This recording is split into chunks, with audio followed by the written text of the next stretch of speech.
हमने database create कर लिया, टेबल क्रिएट कर लिया। अब नेक्स्ट टॉपिक है एंटरिंग डेटा इन टेबल। टेबल के अंदर डेटा हम किस तरह से इंसर्ट करेंगे। तो यहाँ पे आपको बोला गया है double click on the create table event on the icon in table object area on the database screen and alternatively we can open by right clicking and desire table and selecting the open option from the drop down menu and dates it will be table. यहाँ पे आपको show हो रहा है, इस तरह से आएगा। इसके अलग अलग टाइप के फील्ड होंगे, वहाँ पे आपको डेटा इंसर्ट करना है। If the number of field are more than can not fit the single row you can use the horizontal scroll. वो भी आप लोगों को मैं प्रैक्टिकल में दिखाऊंगा कि किस तरह से हम डायरेक्टली स्क्रॉल करके डेटा को एंटर कर सकते हैं। उसके बाद आएगा नेविगेशन। उससे पहले हम टेबल के अंदर डेटा इंसर्ट कर लेते हैं। फॉर एग्जांपल कल हमने बनाया था स्पॉट डे नाम का टेबल, तो यहाँ पे हम राइट क्लिक करेंगे, उसका ओपन का ऑप्शन आएगा, वो भी चलेगा, या फिर तो हम यहाँ पे डबल क्लिक करके भी उसको ओपन कर सकते हैं। यहाँ पे हमने प्राइमरी की इवेंट आईडी को दी थी, यहाँ पे बताया गया है कि हम इस तरह से डेटा इंसर्ट करेंगे। जो हम कॉपी पेस्ट करेंगे तो हमें क्या रहेगा कि आगे चल के हमें कोई भी ऑपरेशन करना रहेगा, इसमें जो भी एज इट इज डेटा दिया गया एज इट इज हम हमारे टेबल में इंसर्ट करेंगे। तो आगे चल के हम अलग अलग टाइप के ऑपरेशन है वो अकॉर्डिंग टू बुक हम जाएंगे। ओके, तो फर्स्ट अपॉन है यहाँ पे हमारा इवेंट आईडी हो गया A001, इवेंट का नाम है 100M बॉयज।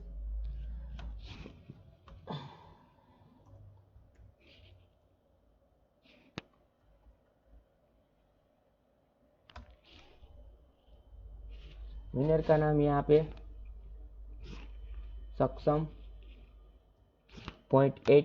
इस तरह के सारे का सारा डेटा जो हमारे पास है वो यहाँ पे इंसर्ट करना रहेगा। इस तरह से सारा का सारा डेटा है वो हमें यहाँ पे हमारे टेबल में इंसर्ट करना रहेगा। किस तरह से, इस तरह से हम हमारा जो डेटा है वो टाइप करके उसको हम सेव कर देंगे। ये हमारे पास हमारे टेबल के अंदर डेटा सेव हो गया है। अब उसके बाद वाला है navigation through the table. The back point the black point arrow just before the field name is the record pointer to navigate to the various record। अलग अलग टाइप के रिकॉर्ड में आपको जाना है तो आपके पास अलग अलग नेविगेशन, ये हमारा नया वर्जन है तो यहाँ पे आपको छोटा सा ये दिखाई दे रहा होगा। ओके, प्रीवियस रिकॉर्ड में हमें जाना है तो किस तरह से जो यहाँ पे आपका कर्सर है वो जा रहा है। फॉर एग्जांपल हम आईडी है, आईडी में देखते हैं तो ये सेकंड में जाएगा, थर्ड में जाएगा, फोर्थ में जाएगा। ये नेविगेशन पेन है, कौन से रिकॉर्ड में आप वो आप डायरेक्टली वर्कआउट करवा सकते हो। जो यहाँ पे हमारे पास है वो ओनली फॉर 4 रिकॉर्ड है, इससे ज़्यादा मल्टीपल रिकॉर्ड होंगे तो आप किस तरह से वर्क कर पाओगे। इसके लिए ये नेविगेशन पेन यहाँ पे दिया गया है कि यहाँ पे अलग अलग ऑप्शन आपको दिए गए हैं। जस्ट लाइक है रिकॉर्ड सिलेक्ट बॉक्स, रिकॉर्ड को हम सिलेक्ट किस तरह से कर पाएंगे कि this is a text box where the currently active record. Just for example ये आप डायरेक्टली क्लिक करके ये हमारा डायरेक्ट क्या बोलते हैं किसी भी फील्ड को हम सिलेक्ट कर सकते हैं। ओके, उसके बाद वाला है navigation button. There are a scroll vertical in the table. अलग अलग टाइप के फर्स्ट रिकॉर्ड में जाना है या फिर लास्ट रिकॉर्ड में जाना है या फिर प्रीवियस और एक रिकॉर्ड को एक दूसरे के साथ मूव करना है। फॉर जस्ट एग्जांपल ये 1 बाय 1 आप क्लिक करोगे तो नेक्स्ट आएगा। लास्ट रिकॉर्ड में जाना रहेगा तो यहाँ पे क्लिक करेंगे तो लास्ट में चले जाएंगे, यहाँ पे क्लिक करेंगे तो फर्स्ट में चले जाएंगे।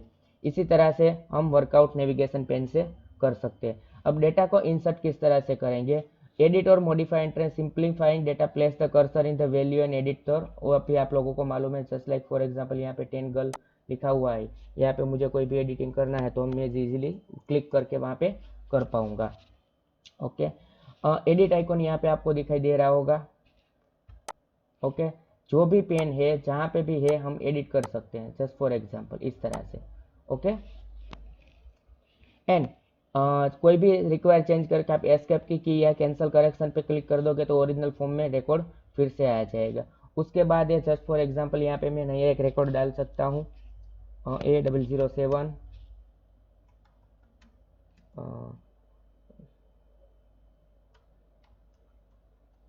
बैडमिंटन।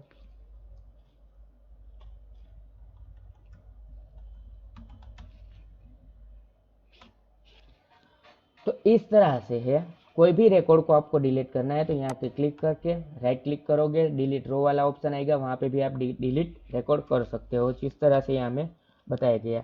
या फिर भी डिलीट की बटन प्रेस करोगे कीबोर्ड से तो भी डिलीट हो जाएगा। ये सिलेक्ट रिकॉर्ड सिलेक्ट करके डिलीट फ्रॉम रिकॉर्ड, इस तरह से भी हमारा डेटा रो के अकॉर्डिंग टू रो डिलीट हो जाएगा। Attempt to the delete record will be display on the confirmation box in 9.22। यहाँ पे जो आपको बताया गया इसी तरह से हमें डेटा बताया गया कि आपको डिलीट करना है या नहीं। फॉर एग्जांपल डिलीट रो में मैं क्लिक करता हूँ तो यहाँ पे आपको एक पॉपअप होगा कि do you want to delete the select data. हम यस कर देंगे तो डेटा डिलीट हो जाएगा, नो कर देंगे तो फिर डेटा डिलीट नहीं होगा।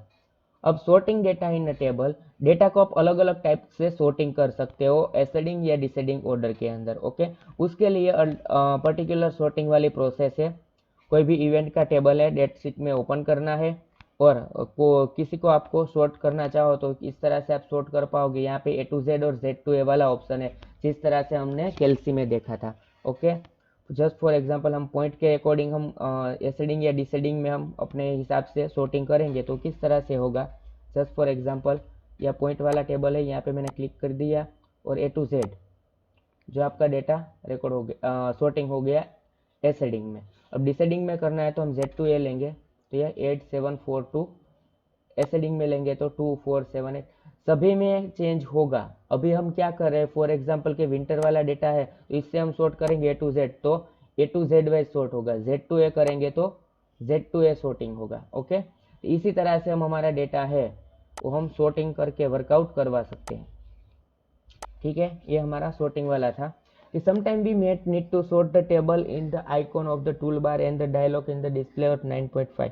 इस तरह से भी आप सॉर्टिंग करवा सकते हो। ये जो A to Z वाला है वहाँ पे क्लिक करेंगे तो इस तरह से किस फील्ड से आपको डेटा को सॉर्ट करना है वो आपको बताया जाएगा। जस्ट फॉर एग्जांपल यहाँ पे हम क्लिक करेंगे तो आपको किस तरह से सॉर्ट करना है, इवेंट आईडी से लेना है, इवेंट डेट से लेना है या फिर पॉइंट से। जस्ट फॉर हम अकॉर्डिंग टू पॉइंट जाते हैं, एसेंडिंग में लेकर डायरेक्टली ओके प्रेस कर देंगे तो आपका पॉइंट वाइज सॉर्टिंग हो जाएगा।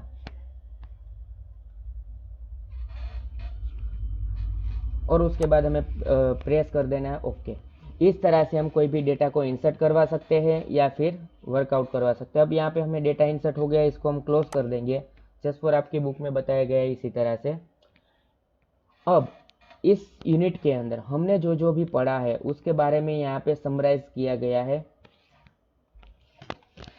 अब based in a free and open source component है लिब्रे ऑफिस सूट के लिए, वो भी आप लोगों को मालूम है फ्री के अंदर हम यूज़ कर सकते हैं। इस वेबसाइट के अंदर से हम डाउनलोड कर सकते हैं। अलग अलग डेटा है, अलग अलग डेटा टाइप में हम फील्ड वर्कआउट करवा सकते हैं, जिस तरह से यहाँ पे अलग अलग डेटा टाइप के अंदर डेटा हमने डाला था।